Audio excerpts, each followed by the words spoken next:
Que vamos a desarrollar es adenomas hipofisarios agresivos. Este es un tema que de alguna manera ya vimos cuando hablamos de tumores no funcionantes que en el transcurso del tratamiento que se les hace, en algún momento ya no responden al mismo y nos encontramos con la dificultad de que el tumor progresa, sigue creciendo a pesar de los tratamientos convencionales. En ese punto es cuando ya podemos definir que este se ha convertido en un adenoma o un tumor hipofisario agresivo. Las características un poco ya las fuimos viendo. Estos tumores agresivos no son pequeños adenomas, sino más bien, como vemos aquí, tumores que ya tienen un tamaño importante, como también podemos ver en estas imágenes. Son tumores que tienen tamaños que van entre 20, 30 o 40 milímetros y a partir de allí es cuando uno lo denomina un tumor gigante. Este es otro formato de tumor que uno puede ver en las imágenes de tipo bilobulado, donde la parte superior a veces que parece más extendida que la inferior, pero cuya característica esencial, ¿cuál es? El tamaño y lo invasor del mismo sobre estructuras neurológicas. Este caso, por ejemplo, ¿qué es lo que se destaca? Pues bien, la dilatación de ambos ventrículos. ¿Por qué? Porque es un tumor polilobulado de característica sumamente irregular, que ya la sola visión del mismo nos hace pensar en un tumor de características invasivas. Este es en forma sagital. Vean aquí en la parte inferior cómo ya se está introduciendo en la base de la región celular sobre lo que sería el esfenoide, una invasión no solo en la parte superior, sino que además en lo inferior, como en este caso, por ejemplo, una invasión en base de cráneo. Estos son tumores aún mucho más agresivos y lamentablemente algunos de ellos por invadir ese sector tan sensible pueden llegar al óbito al paciente.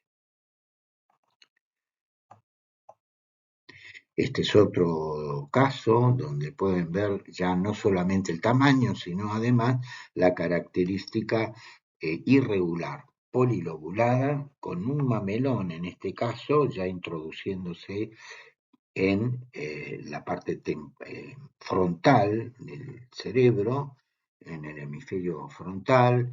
Acá vemos pequeñas zonas con hemorragias y quísticas, o sea, una característica de un tumor sumamente heterogéneo con invasión superior, inferior, hacia adelante, es decir, una verdadera patología invasiva.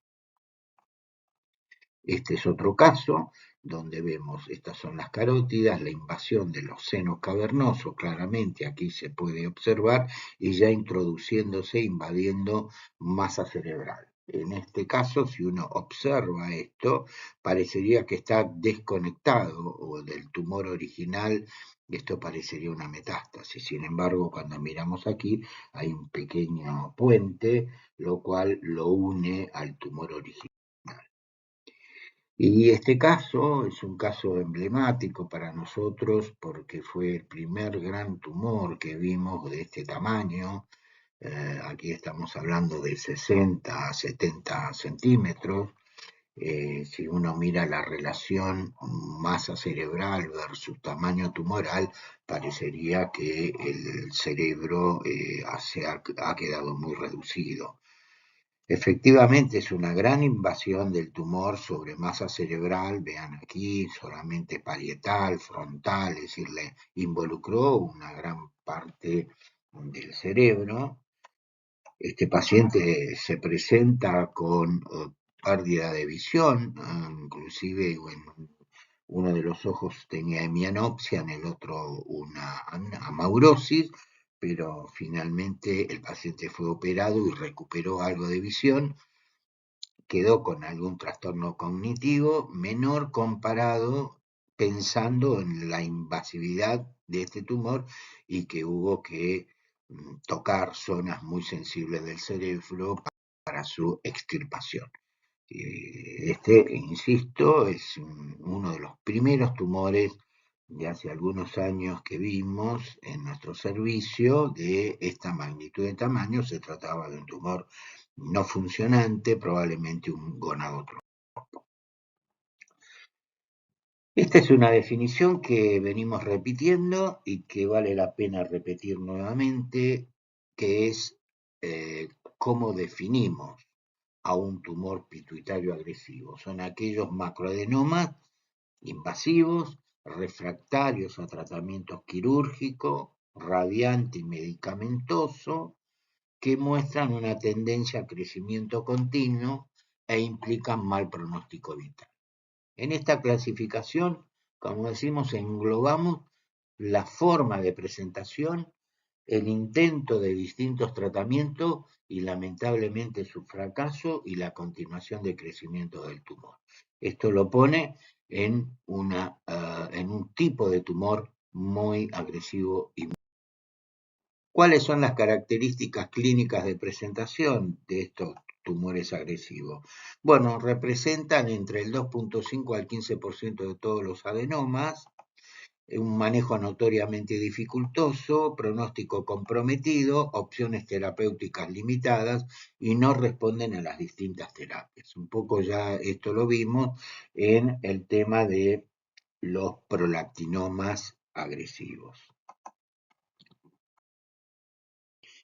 Continuando con las características de presentación, tenemos un comportamiento biológico más agresivo que se ubica entre los adenomas y los adenocarcinomas. En general son de gran tamaño, más de 4 centímetros, características invasivas, altamente recidivantes y la presencia de metástasis en región subcraneal o en cerebro, o puede ser sistémico, hace el diagnóstico claramente de adenocarcinoma. ¿Qué factores están asociados entonces a la agresividad de los tumores como para tener una idea y sospecharlo? Primero, la edad del paciente. En general, la gente joven que presenta estos tumores tiene mayor tendencia a tener un poco más de agresividad. En el síndrome del MEN1, en mutaciones de la IP, en alta expresión del P53, en el aumento del índice del KI67 por arriba del 3% y una expresión celular de granulación dispersa o escasa según el tipo de tumor a considerar. En la clasificación del 2004 se hablaba de adenomas típicos, adenomas atípicos y adenocarcinomas, quedando entonces para la clasificación o subclasificación de adenomas agresivos claramente era adenomas atípicos. Esta clasificación de adenomas atípicos le da toda una serie de características en ese momento que aún hoy se siguen manteniendo, que es un poco lo que venimos viendo hasta ahora, ¿no? Aumento del índice de proliferación del KI67, más del 3%, aumento del P53, aumento de la actividad mitótica recidivante, resistente a los tratamientos quirúrgicos y radiantes, resistente a los tratamientos farmacológicos y muy invasores. Y además sin metástasis, porque de lo contrario, como decíamos, se lo consideraría un adenocarcinoma. En la clasificación del 2017 de la Organización Mundial de la Salud, ya hacen una serie de incorporaciones a la consideración de los tumores agresivos.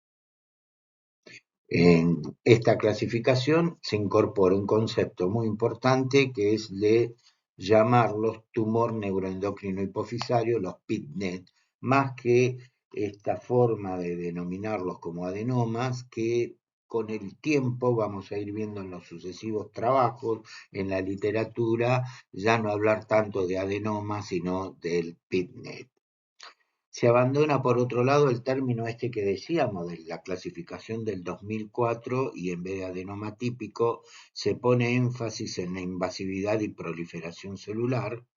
Se agrega la patología extracelular, que en su momento no se la consideraba una patología de la región hipotálamo hipofisaria, y se correlaciona una serie de variantes, las morfológicas celulares, la inmunomarcación, y se agregan en forma importante los factores de transcripción, como vamos a ver, y se considera además la probabilidad, se toma muy en cuenta este punto, la probabilidad de recurrencia de los tumores hipofisarios.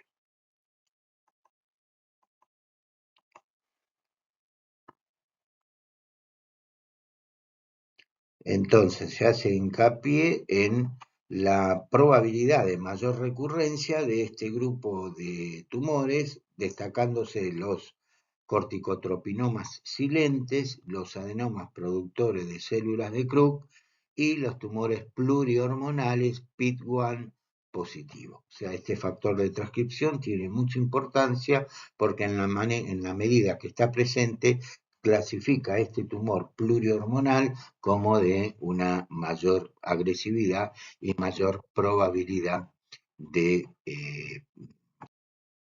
una nueva clasificación en el 2020 donde se hace hincapié,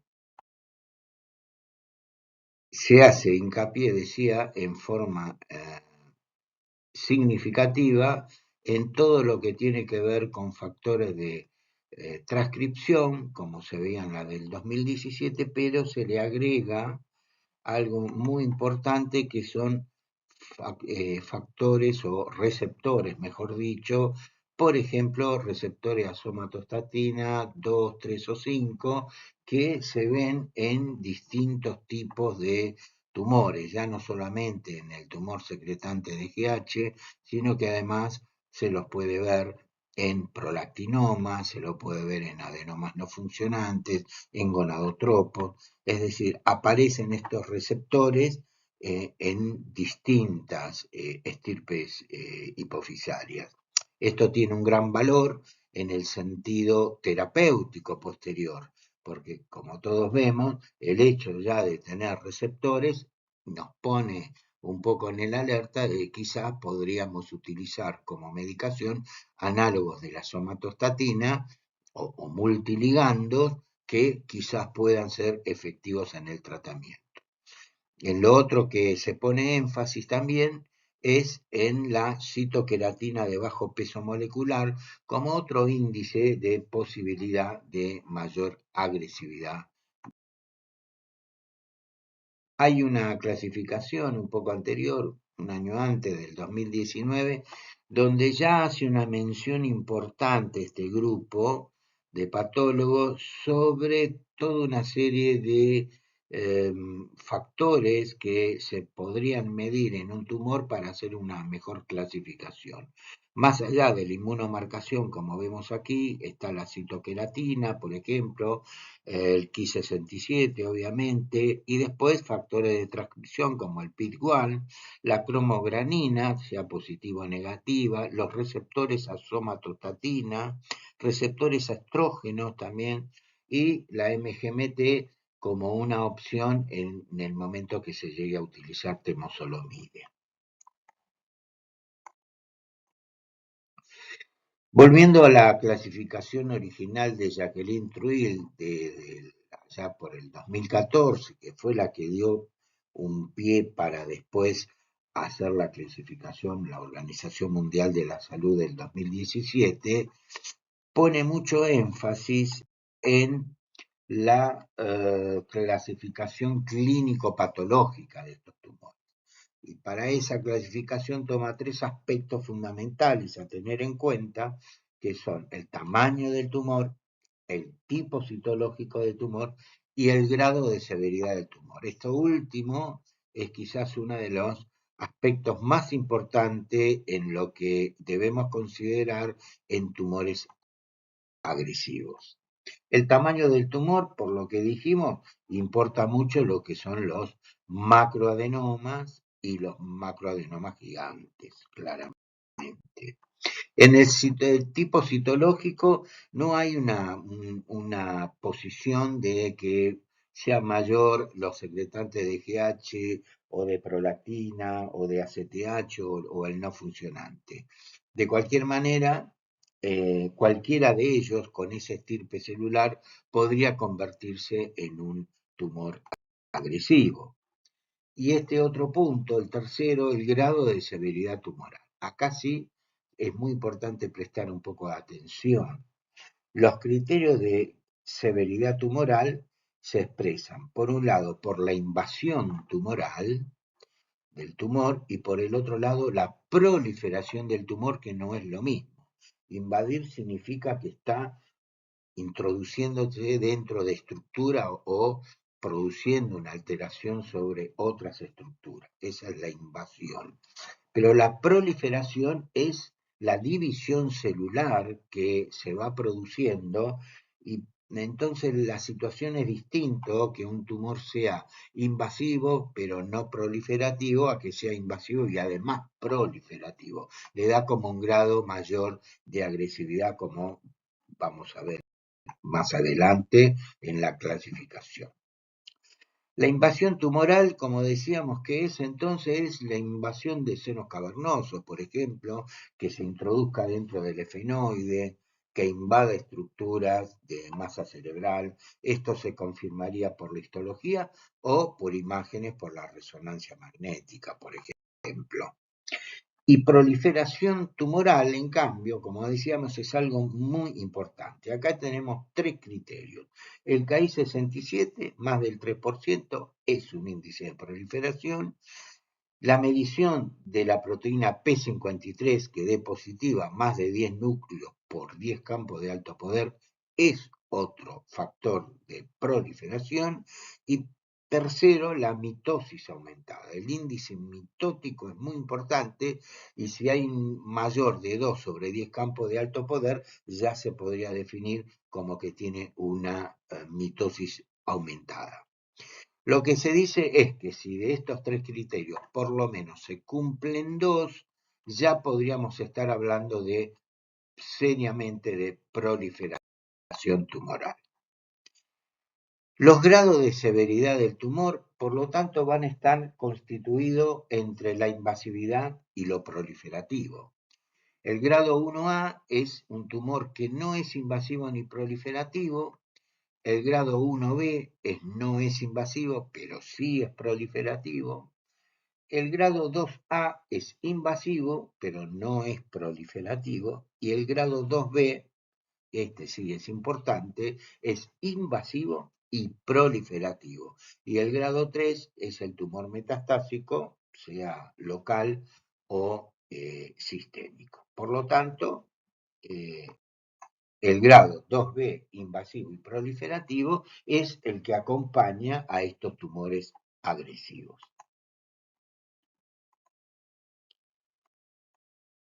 En este esquema podemos ver entonces las imágenes que caracterizan a esta invasividad, se sale por fuera de lo que es la silla turca, ya sea por la invasión superior o que se introduce dentro de senos cavernosos, como vemos en este esquema, ¿no? En estas imágenes, pero esencialmente, ¿qué tenemos? Bueno, que este grado 2B, invasivo y proliferativo, tiene un KI67 elevado, P53 y mitosis elevada.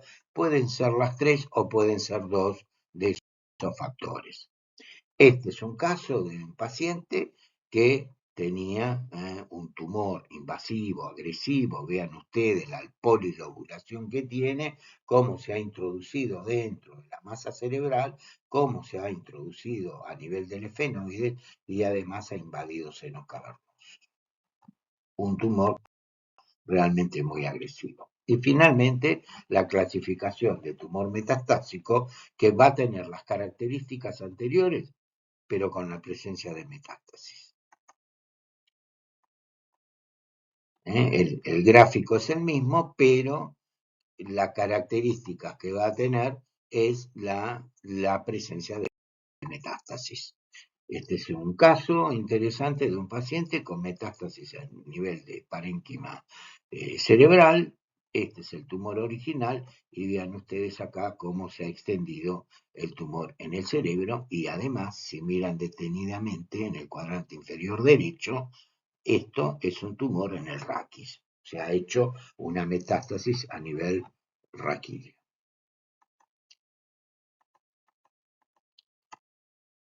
Entonces, ¿cuál es el tratamiento actual que tenemos para estos adenomas hipofisarios agresivos?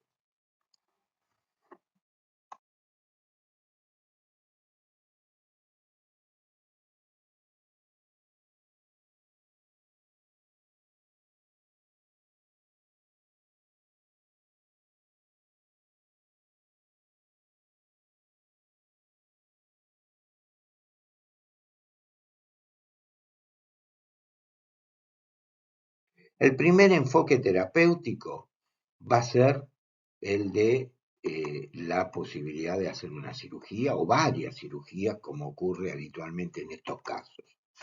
Luego tenemos la radioterapia como otra posibilidad, el tratamiento farmacológico convencional, el tratamiento bioterapéutico, que hay una muy pequeña experiencia, pero existe, y el tratamiento quimioterapéutico. Digamos que básicamente este es todo el encuadre de armas terapéuticas que nosotros podemos tener en primera instancia para el tratamiento. ¿Cuál es la primera a utilizar? Las cirugías, claramente, puede ser uno, varias, como decíamos, las vías de acceso a estos tumores puede ser la transcraneal, por ser tumores muy agresivos y con gran expansión supracelular, puede ser la vía transesfenoidal, si la invasión es hacia esfenoide, y la utilización de técnicas más modernas con endoscopio más allá del microscopio quirúrgico. Tumores de estas características y tan invasivas muchas veces tienen indicación de cirugía transcraneal.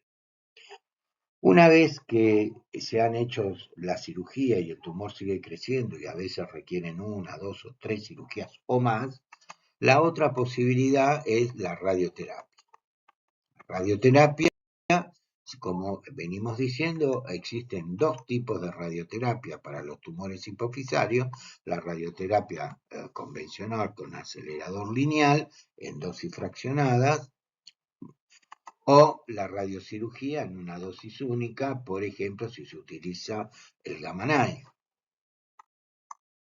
Este es un equipo convencional de acelerador lineal y este es el típico Gamma Knife de cirugía de radiocirugía estereotáxica, donde acá vemos el marco estereotáxico y el impacto en un único disparo sobre el centro tumoral. ¿Qué ocurre con los resultados de la radioterapia? Lo que muestran los trabajos en general, acá traigo uno, que hay un bastante buen resultado en general con estos tumores, en donde van oscilando entre el 90, 80, yo diría que siendo bastante, digamos, aproximándonos a la realidad cotidiana en el uso de la radioterapia en tumores de hipofisario, yo diría que estamos hablando entre unos 70 y 80% de resultados. Esto, a mi entender, y vale tanto para la radioterapia convencional como para la radiocirugía. El otro enfoque, que ya vimos, es el tratamiento farmacológico, del cual hemos utilizado ya, porque la cabergolina es un tratamiento convencional en este tipo de tumores, de no funcionantes, por ejemplo, cuya dosis va entre 3 a 5 miligramos, no más de eso, y sí, a pesar del uso de esta dosis, el tumor sigue creciendo, es obvio que la alternativa del tratamiento convencional farmacológico prácticamente está agotada. ¿Qué otra instancia tenemos? Bueno, el tratamiento bioterapéutico, que hay una experiencia muy limitada es el uso de interferón alfa y gamma. El interferón alfa tiene una acción directa antiproliferativa, producido por los leucocitos, producen apoptosis celular, diferenciación celular, actúan sobre la angiogénesis, tiene una potente acción antisecretora en células hipofisarias en cultivo. Su uso es relativamente limitado, pero es una opción. Está el interferón gamma, que es una citoquina, potente acción antiinflamatoria y antitumoral en varios cánceres, se ha hecho la experiencia. Es un modulador normal de la secreción hipofisaria y es un inhibidor además de la expresión de la ACTH y de la propiomelanocortina en ratas. Inhibe en forma muy significativa la proliferación de ACTH en corticotropinomas en ratas de cultivos celulares. Esto es una experiencia limitada, yo diría, en el uso clínico. Luego, si todo esto no es efectivo, ¿qué otra opción queda? Bueno, en el tiempo lo que finalmente comienza a utilizarse y con relativos resultados en la medida que se fue utilizando es el uso de la quimioterapia. ¿Qué tipo de quimioterapia?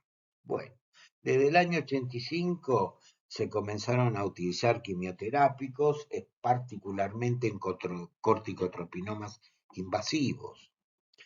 En el 87 ya este grupo de Rasferlick y colaboradores se empieza a usar citostáticos en adenomas productores de IgH, el tipo invasivo, y en el 98 este grupo en 3 pacientes con adenomas agresivos con una respuesta con distintos citostáticos combinados que fue, digamos que relativamente aceptable. Pero debemos decir que en general las respuestas a este tipo de quimioterapia fueron transitorias y la peor situación era la de los efectos colaterales. Pero finalmente aparece temozolomida, quimioterápico, que es un quimioterápico alquilante, mutagénico, que corrige las mutaciones aberrantes e impide la mitosis, y las células entran en apoptosis.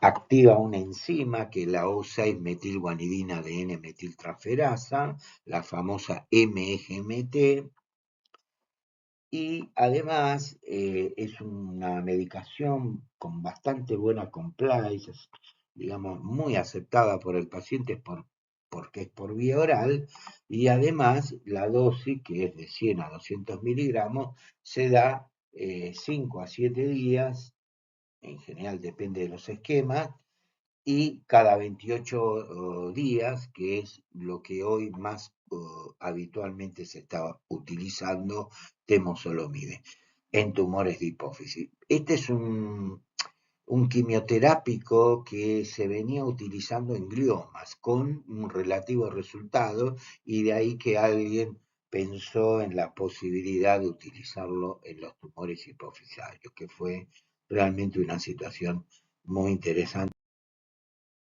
y muy inteligente porque ha dado y está dando algunos muy buenos resultados.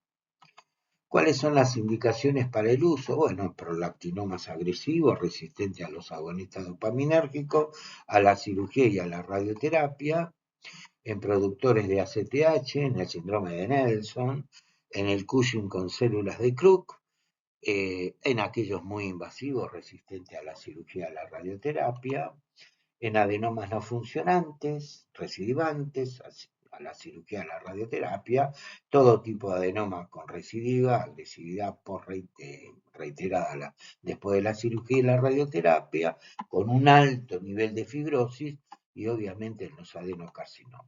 y particularmente este grupo de adenomas no funcionantes recidivantes que nos interesa tanto, que es un poco el tema del desarrollo de esta clase, más allá de que involucramos a todos los tumores agresivos hipofisarios. ¿Qué pasa en los secretantes? Bueno, reduce mucho los niveles de prolactina y ACTH, con lo cual es un perfil de tratamiento interesante en los secretantes. La determinación de la MGMT puede ser predictiva de los resultados del tratamiento con temozolomide. ¿En qué sentido predictiva? Que a mayor MGMT, peor respuesta. Ya este grupo del doctor Kovacs, hace ya más de 10 años, muestra resultados interesantes, no en mucha cantidad de pacientes, pero el metaanálisis era interesante, muestra que en general, como vemos acá, 10, pues la gran mayoría del metaanálisis que se hizo mostró algún tipo de respuesta. Y en cambio, cuando tenían una MGMT con una expresión importante, bajaba un poco esa efectividad. Ya se venía viendo esto desde hace unos cuantos años. Concepto a tener presente. Este es el grupo francés de Terry Blue, también mostrando sus experiencias, donde los adenomas no funcionantes tenían una respuesta de alrededor del 38%, comparado por ahí con el de prolactina, 66%, GH, producto de GH un 33%, y en el total muestran una respuesta del 60%, que es indudablemente más que interesante. ¿Cómo se ven los cambios por la acción de temozolomide? Bueno, hay cambios radiológicos. Lo que se ve es una necrosis a veces que produce sobre el tumor, una hemorragia, a veces puede generar hemorragia, y en esto hay que estar atento, puede haber cambios quísticos y puede haber, y muy importante, porque es un poco el objetivo, reducción del tamaño tumoral. Y además estos cambios suelen darse ya en el inicio del tratamiento. Hoy se dice que entre 3 a 6 meses está la verdad del tratamiento con temozolomide. Si después de ese periodo no hay un resultado, hay una tendencia a descontinuarlo. En cambio, si hay alguna respuesta, la idea es continuar el tratamiento. Finalmente, ¿cómo es que actúa entonces el temozolomide? Y actúa porque tiene una poderosa acción antiangiogénica. Este es el verdadero secreto de la acción de la temozolomide. Este ya es un esquema de hace más de 10 años de usar entre 150 a 200 miligramos durante 5 a 7 días y durante 28 días de tratamiento, secuencialmente. Esta es la experiencia publicada en el 2010 del grupo francés usando temozolomida en tumores muy agresivos, y los resultados, como pueden ver en la columna marcada, y la gran mayoría muy buenos resultados, por lo menos algún tipo de respuesta y reducción tumoral. Acá podemos ver en los cuadrantes inferiores, este es un tumor que fue creciendo desde el 2001 hasta el 2007, en el 2009 ya había crecido un poco más, y luego de un año, perdón, de tratamiento con temozolomide, prácticamente el tumor detuvo su crecimiento, lo cual, aunque no se haya reducido, es realmente importante porque ya dejó de crecer. Este es un trabajo muy interesante del 2021, un metaanálisis bastante cuidadoso que hizo este grupo chino, en el cual tomaron 840 trabajos que estaban publicados en Medline, donde había 583, donde había cierta duplicación de casos. Entonces los fueron depurando hasta que finalmente llegaron a la conclusión de 21 estudios que pudieron purificar como los mejores y de ahí hicieron un metaanálisis. En total 317 pacientes, de los cuales 67 eran tumores no funcionantes, en los que pudieron demostrar que el 15% tuvieron una buena respuesta. Quizás menos de lo que uno hubiese esperado por lo que venían mostrando otros autores, pero bueno, este me pareció importante, no solo en este concepto en el cual muy puntualmente dicen, vean, en tanta cantidad de trabajo lo que vimos es un 15% de respuesta en los no funcionantes, que es distinto a lo que se vio en los funcionantes, como veremos después, una mejor respuesta. Y aquí tenemos la verdad en que el negro, que son los funcionantes, esta barra nos muestra 40-45% de resultados contra 15-20% de los no funcionantes. Es decir, que esta es la expectativa que hoy tenemos ante el crecimiento o de un tumor agresivo no funcionante, la probabilidad de tener buenas respuestas con temozolomide anda alrededor del 20%.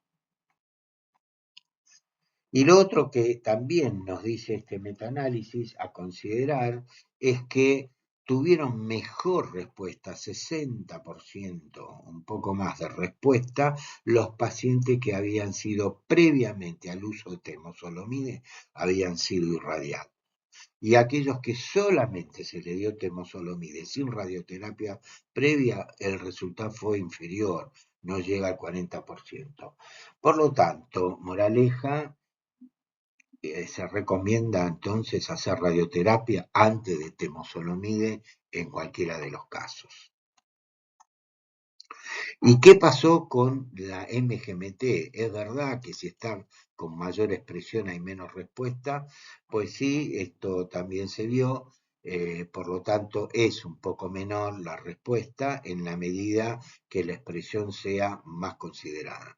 Mínima expresión, mejor resultado; mediana expresión, baja el resultado; y con una expresión del más del 50% de la MGMT, la respuesta prácticamente fue nula.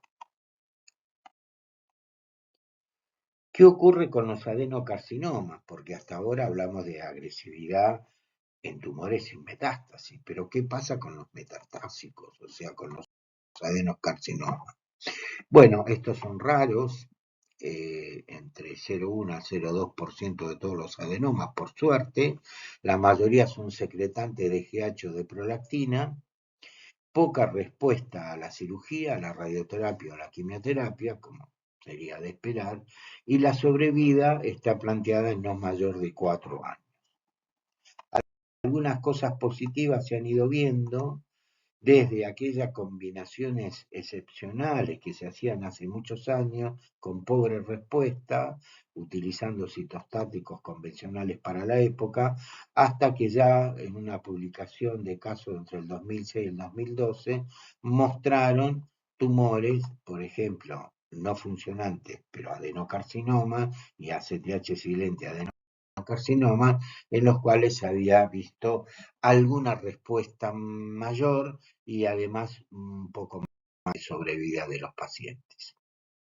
Este es un trabajo del grupo europeo del 2022 en 171 casos, donde muestran que sobre 168 casos de tumores agresivos, 45 eran no funcionantes, con una representación sobre el total de un 27%, y dividiéndolos por sexo mostraban que la mayoría, en el caso de los no funcionantes, son varones.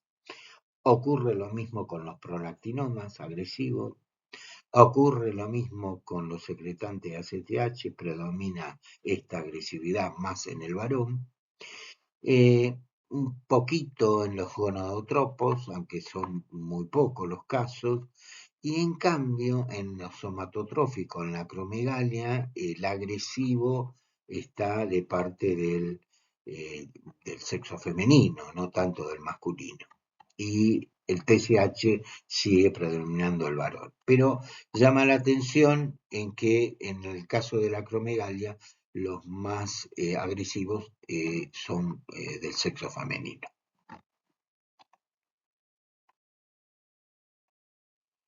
¿Qué pasa con el tamaño? Bueno, este grupo lo que dice es que en el caso de los adenomas no funcionantes, la dominancia está en el macroadenoma, no tanto en el gigante. Lo mismo ocurre en el prolactinoma, predomina el macroprolactinoma, no tanto el gigante, aunque hay muchos más gigantes que en los no funcionantes, vean las barras.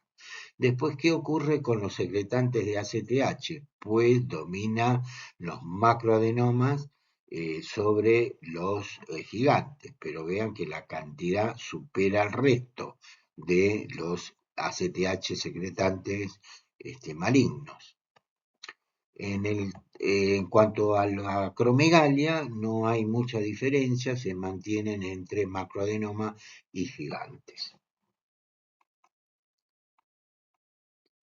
¿Qué pasa con los adenocarcinomas, que son 48 en este grupo, en cuanto a las metástasis? En los tumores no funcionantes predomina la metástasis local, cerebral o cerebelar, muy poco espinal, menos a nivel de meninge y menos a nivel de nódulos linfáticos. En cambio, el lactotropo sí, por ahí tiene más en el cerebro y algo más de impacto sistémico. ¿Qué ocurre con la sobrevida? Hablábamos de 4 o 5 años.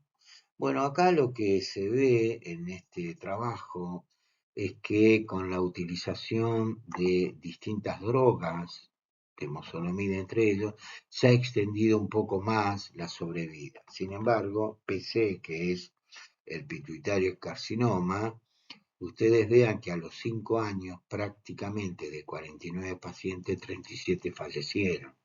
O sea que el porcentaje es mínimo que sobrevivió.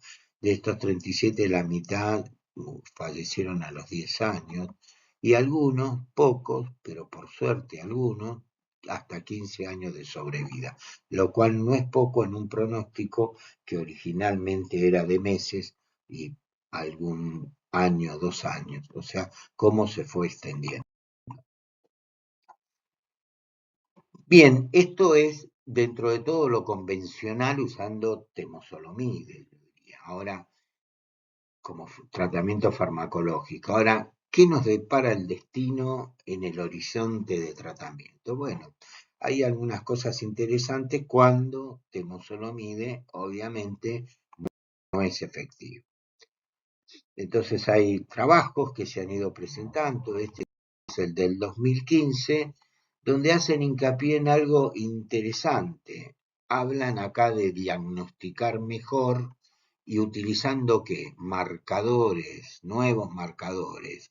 Ponen énfasis en una enorme serie de marcadores que sugieren que uno le puede hacer al paciente porque puede mejor hacer una clasificación y mejorar el pronóstico de mí.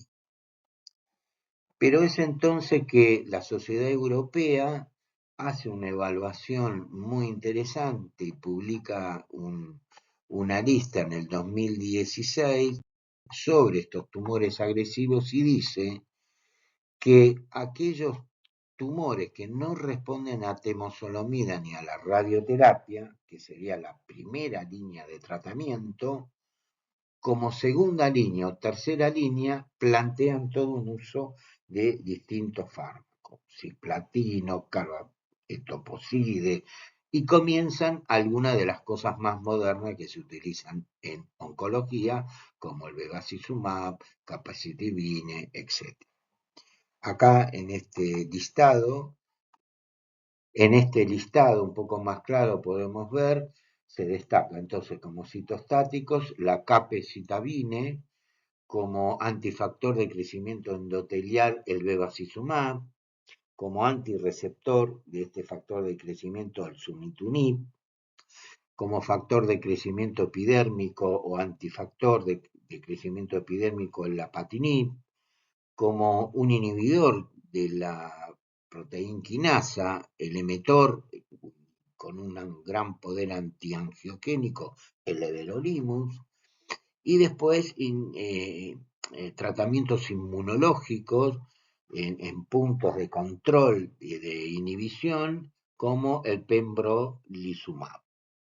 Y finalmente, algo más novedoso, pero que está dando bastantes buenos resultados, la terapia de radionucleídos con receptor de péptidos, el llamado PRRT, como lo van a encontrar en la literatura, y dos se destacan como el 177 lutecio dototac y el 177 lutecio, el dotatane, como posibilidad de marcación de estos nucleídos.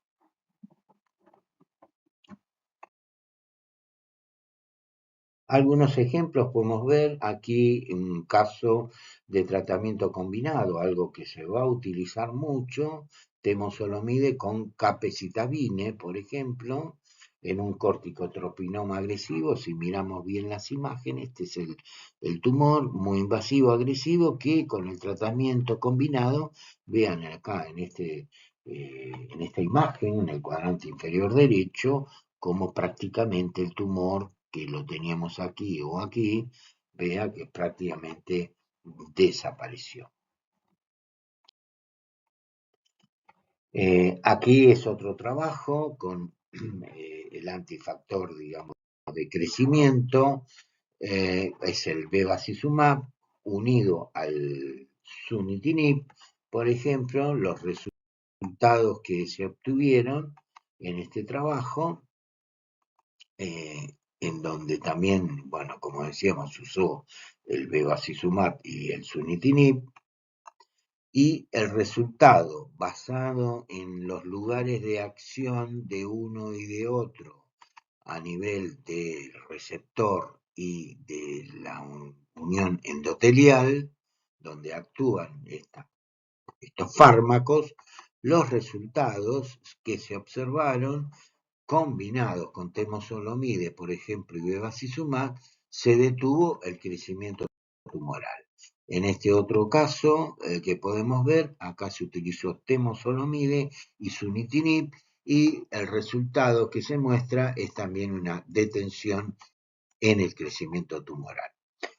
Este es un trabajo donde se presentaban 21 pacientes tratados, 7 eran no funcionantes, donde el 50% tuvieron una respuesta al tratamiento combinado con temozolomide bastante satisfactoria por la agresividad del tumor. Este es otro caso de la utilización del bevacizumab, lapatinib y everolimus. Compararon distintos utilización de estos distintos fármacos, y los resultados que muestran es que en el caso donde se aplicó, por ejemplo, el lapatinib, el resultado fue de un 37%, de un 33%. En el caso que se utilizó el bevacizumab fue un 25%, por ejemplo. O sea que los resultados, digamos, fueron un poco a favor de la utilización del lapatinib en este caso. Estos son trabajos que se han presentado para lo que es el tratamiento inmunológico de los puntos de acción inmunológico. En este esquema vemos el lugar de acción de los mismos y los resultados en función de los distintos tumores agresivos, secretantes de ACTH, de prolactina, utilizando este tratamiento inmunológico. Este es otro trabajo del 2021, utilizando lo mismo, pero en un adenocarcinoma secretante de ACTH, en el cual se utilizó el nivolumab como tratamiento, y acá podemos ver la dosis de 240 miligramos 2 veces a la semana, más ketoconazol de 800 miligramos durante 12 meses de tratamiento. Y ustedes vean acá el tumor importante que tiene, cómo se destaca acá en el cuadro B, en el cuadro C, y cómo fue disminuyendo de tamaño a través del tiempo, donde aquí prácticamente se ve digamos, un tumor disminuido respecto al inicio de tratamiento. Y lo que le comentaba sobre la terapia de radionucleidos, PRRT, en la experiencia, en este trabajo interesante del 2019, donde muestran distintos tipos de tumores, secretantes, no secretantes, prolactinoma, donde en el caso del no funcionante, por ejemplo, utilizaron 177 lutecio dotatate, ¿no?, que es el fijador del lutecio, y cuando vieron qué respuesta tenía, no vieron clínicamente fue positivo, y el del tratamiento, digamos, hizo que no siguiera avanzando el tumor y se detuviera en su crecimiento. En este trabajo se evaluaron 15 tumores, de los cuales 4 eran no funcionantes, y la respuesta aproximadamente en imágenes fue del 50%. Cuando vemos acá, en por ejemplo, un tumor importante, polilobulado, quístico, muy heterogéneo, vean ustedes, después de varios años de tratamiento post la utilización del radionucleído, ustedes vean la disminución, es como si hubiese sido una cirugía, radiocirugía, o inclusive una radioterapia externa, pero esto se la considera una radioterapia endógena, interna, ¿no? Porque está fijado el nucleído en el tejido. También se ha utilizado, por lo que comentábamos, habida cuenta que muchos de estos tumores tienen receptores a somatostatina, entonces, y somatostatina, el receptor 5 por sobre todo, y como sabemos, el receptor 5 tiene muy buena afinidad, el pasiriotide LAR, en este caso se utilizó en tumores silentes, corticotropinoma silente. Este es un protocolo que está en desarrollo con hasta ahora resultados, yo diría, alentadores. Todavía no se publicó claramente, pero marcha hacia la posibilidad de tener un nuevo fármaco que pudiera dar verdaderamente. Esta es una publicación de un grupo español interesante del 2020. Lo interesante es lo didáctico. Ellos plantean todo un manejo multimodal de los distintos tumores agresivos.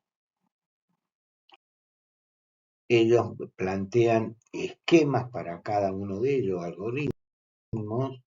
Por ejemplo, para el corticotropinoma agresivo hay toda una escala de utilización de radioterapia, temozolomide. En el caso que temozolomide no funcione, capatecebina, y en el caso que tampoco funcione y progrese, finalmente plantean el uso de radionucleidos. Casi en todos hay un planteo de utilización de radionucleídos al final de cada uno de estos esquemas. Este es el corticotropinoma agresivo, el lactotropo, el somatotropo, el gonadotropo como expresión de un adenoma no funcionante, y el tirotropo. En el caso de los no funcionantes, que plantean, bueno, aparte de la cirugía y demás, y a pesar de que sigan creciendo, el uso de temozolomide más el uso de cabergolina, de agonista dopaminérgico. Si con eso no hay resultado, ellos lo que plantean es temozolomide más cabergolina más pasiriotide. Acá plantean el uso del pasiriotide combinado, y si a pesar de eso, del uso de estas 3 drogas, no hay resultado, plantean el uso nuevamente de radionucleídos. Me parece interesante lo esquemático para todas las distintas patologías de tumores agresivos. Este es otro trabajo muy reciente, de hace unos poquitos meses, de este grupo sueco, alemán y de holandés, donde está el doctor Decker. Y lo que hacen hincapié en algo que me pareció interesante como concepto, ¿qué ocurre con el KI 67? Que ha sido un poco controversial. En un momento se decía que el hecho de tener un KI 67 por arriba del 3% ya le ponía el sello de un tumor agresivo. Luego uno veía en la clínica que esta situación no era así. Por otro lado, uno tenía, como nos ha pasado en nuestro servicio, tumores muy, muy agresivos con un KI 67 del 2%. Y cuando ellos plantean y muestran su experiencia, ¿qué vemos acá en esta columna de la izquierda? Aquí es la expresión del KI 67 en un gran número de casos, en el cual hacen el corte en el 3% y si ustedes se fijan, hay una cantidad importante de pacientes que tienen un KI 67 bajo o menos del 3%. Por supuesto que la mayoría van a tener apenas por arriba del 3% y algunos, bueno, 60, 80%, claramente. Pero es interesante destacar este grupo que está borderline, inclusive que tienen un KI 67 bajo. En cambio, cuando miramos el adenocarcinoma hipofisario, fíjese, comparado con el otro grupo, los pocos casos que tienen un KI 67 bajo. Quiere decir que casi con seguridad podríamos definir que el KI 67 en los adenocarcinomas siempre, o en la gran mayoría de los casos, va a estar elevado, a diferencia de los agresivos. También en este trabajo muestran una relación entre pacientes tratados como monoterapia con temozolomide versus a los que le hicieron temozolomide y radioterapia, que ven, bueno, que un porcentaje del 10% normalizan, controlan la patología agresiva. Y luego un 30% controla, digamos, el crecimiento, un poco menos que este grupo del 10%, que prácticamente se normaliza, desaparece la imagen, y después hay un porcentaje en la cual la patología continúa. Pero, ¿qué ocurre cuando muestran los resultados utilizando temozolomide más radioterapia? Que el resultado es superior y que logran controlar el porcentaje de control de la enfermedad es superior al de, que es este caso, que es superior al de temozolomide en todas las situaciones cuando se usa solo. Nuevamente reforzamos el concepto que veníamos diciendo. Este es muy reciente, comparado con aquel que mostré del metaanálisis chino. Este grupo lo que dice nuevamente y claramente usar temozolomide con radioterapia.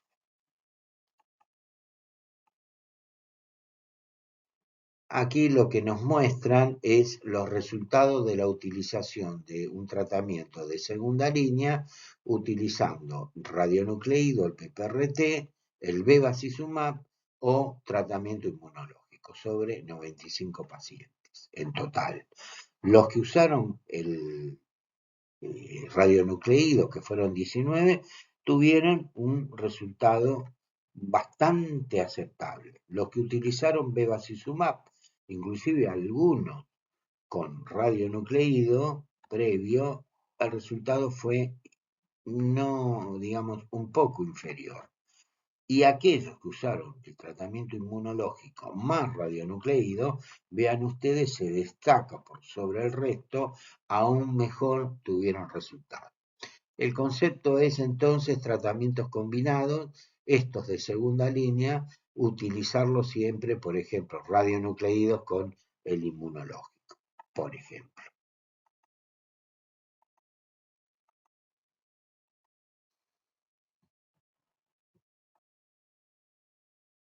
Finalizando este trabajo, que es del 2015, sobre tumores agresivos, nos plantea un algoritmo que es totalmente actual, por el cual desde el momento que se hace el diagnóstico del tumor y se utiliza el tratamiento quirúrgico o tratamiento medicamentoso simultáneamente, y a pesar de eso, en esta cascada de eventos, el tumor se vuelve agresivo y se vuelve a hacer cirugías, se vuelve a emplear radioterapia, y a pesar de eso el tumor recurre y se utiliza temozolomide, y si a pesar de usar cirugía varias, radioterapia y temozolomide, y a pesar de eso el tumor sigue creciendo, bueno, lo que ellos ya planteaban hace casi 10 años, la utilización entonces de un esquema de investigación de tratamientos un poco más experimentales. Y remiten a la utilización de esa guía que dio la Sociedad Europea en el 2016, de toda esta lista de tratamientos que fuimos viendo, porque son los que hasta ahora, aunque no es mucha la experiencia, pero es válida de la poco que hay, con la posibilidad de resultados favorables. Entonces, cerrando, podemos decir, ¿cuándo vamos a sospechar un tumor hipofisario agresivo? Ante una rápida recaída, progresión después de la extirpación quirúrgica, en tumores que progresan después de la radioterapia, en tumores con marcadores proliferativos elevados, como el KI67 más del 10%, y o recuento mitótico elevado y expresión extensa del P53, en tumores que albergan otras mutaciones, como la TP53 y la ATRX,